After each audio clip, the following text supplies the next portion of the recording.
गांधीनगर नाम की एक गांव खेती के लिए बड़ी फेमस थी।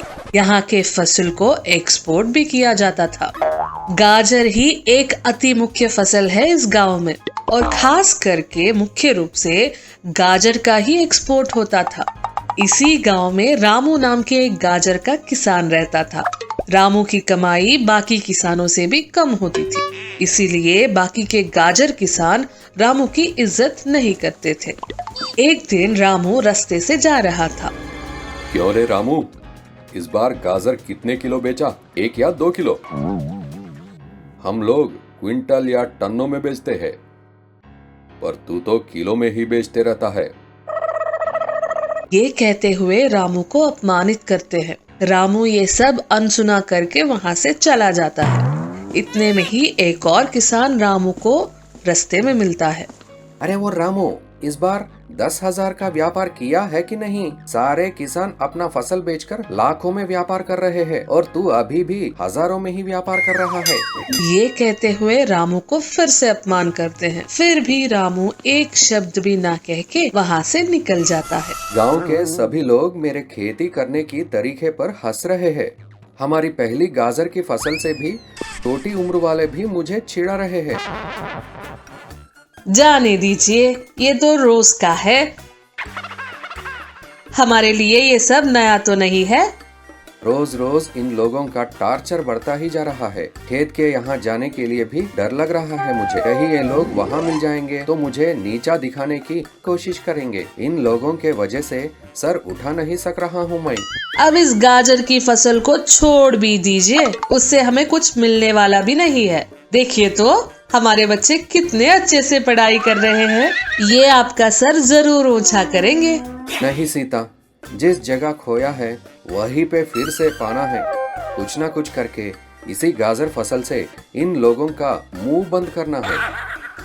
इतने में ही रामू का बेटा यशवंत वहाँ आता है। पापा, ये देखो तो, ये इमारत तो मछली की तरह है। अच्छा है ना? अपने किताब में मछली की इमारत दिखाता है।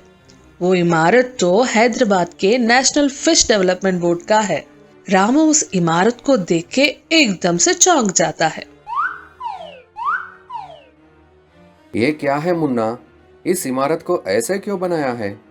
ये फिश डेवलपमेंट वालों की फिश बिल्डिंग है पापा। देश में ऐसी इमारत और कहीं भी नहीं है।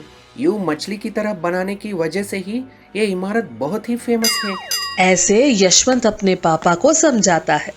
रामू का पूरा ध्यान उसी बिल्डिंग पर होती है। हर वक्त पूरी रात उसी के बारे में सोचता है। अगले दिन रामू नींद से उठकर एक घोषणा करता है। सीता, हमारे 10 एकड़ में से 5 एकड़ खेत बेचकर मैं गाजर की इमारत बनाऊंगा।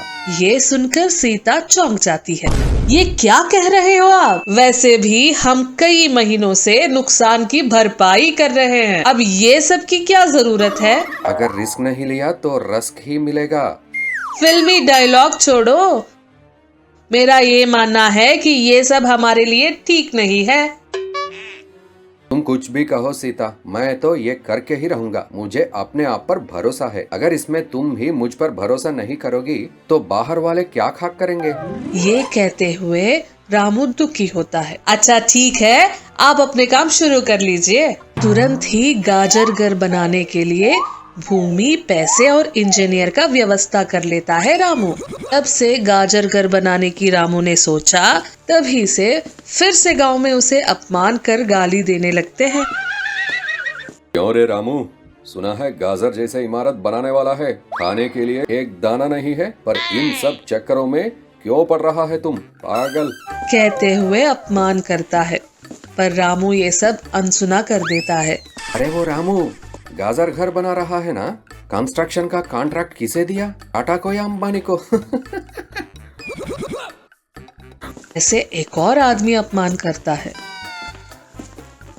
रामू ये सब सुन के भी अनसुना करके वहां से चले जाता है। ये रोज रोज और कितना अपमान झेलोगे आप? कम से कम अब तो एक बार सोचो, उस गाजर के घर से हमें क्या फायदा होगा?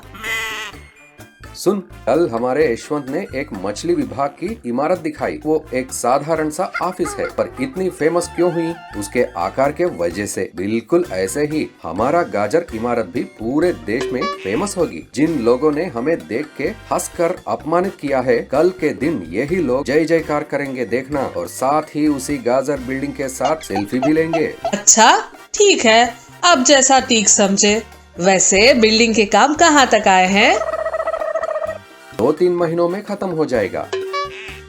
ये बताइए, उस बिल्डिंग में आप रखेंगे क्या? हमारे खेत से उगाए गए सारा गाजर उसी में स्टॉक कर सकते हैं। गांव का सारा गाजर फसल भी हमारे बिल्डिंग में ही रखा जाएगा। अगर किसी को गाजर खरीदना है, वो भी हमारे बिल्डिंग को भी आएंगे। मेरा सपना तो ये है कि पूरे देश के लिए गाजर यहीं से सप्लाई करना होगा। क्या ये सब सच में हो सकता है? क्यों नहीं, जरूर होगा, मुझे पूरा भरोसा है। अच्छा, तुम जाके सजाओ। दोनों वहाँ से चले जाते हैं। कुछ दिन के बाद रामू ने अपने सपने को पूरा किया। रामू के बनाए गए गाजर के इमारत देख पूरा का पूरा गांव चौंक जाता है। साथ ही पूरा देश गाजर के इमारत की तरफ आकर्षित होता है। जिन गांव वालों ने रामू को कोसा था, वही गांव वाले आज उसकी तारीफें करने लगे। क्यों रे रामू, तूने तो जो कहा आज वो करके दिखाया। बहुत अच्छे रामू, तुमने तो अपने गांव का नाम देश भर में रोशन कर दिया है। हाँ ठीक है, जाओ जाके सेल्फी ले लो गाजर इमारत के साथ। जीत के गर्व से हंसते हुए बोलता है रामू। पिता के आंखों में आंसू आ जाते हैं। रामू बहुत खुश है कि जिस मुंह से लोगों ने उसे कोसा है, उसी मुंह से आज उसके लिए तारीफों की बौछार हो रहा है। अगले दिन रामू के घर के सामने बड़े बड़े दिग्गज न्यूज चैनल आ खड़ी है। गांव के सरपंच से लेकर मुख्यमंत्री तक सभी रामू को मुबारकबाद देते हैं। जैसे भी हो, रामू ने जो सोचा वही कर दिखाया।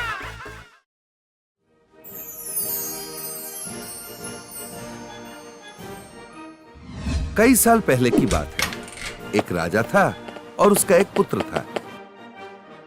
युवराज हर समय गरीब और दीन दुखियों के बीच में अपना समय गुजारता था और उन दीन दुखियों को दान धर्म करता था। पर महाराज को युवराज का यह बर्ताव बिल्कुल पसंद नहीं था। उसको बदलने की लाख कोशिशों के बावजूद युवराज को कोई फर्क नहीं पड़ा। एक दिन राजा ने अपने सैनिकों से कहा, ये बदतमीज मेरा बेटा है, पर इसका दिमाग खराब हो चुका है। इसे ले जाओ और 100 कोड़े मारो।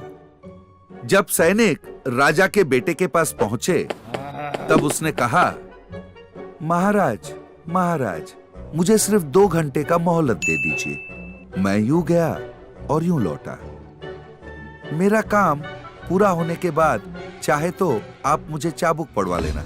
2 घंटे बाद जब युवराज लौटकर सभा में आया, तो उसके हाथ में 3 बक्से थे। पहला बक्सा सोने का बना था, दूसरा चांदी का था और तीसरा पीतल का बना था।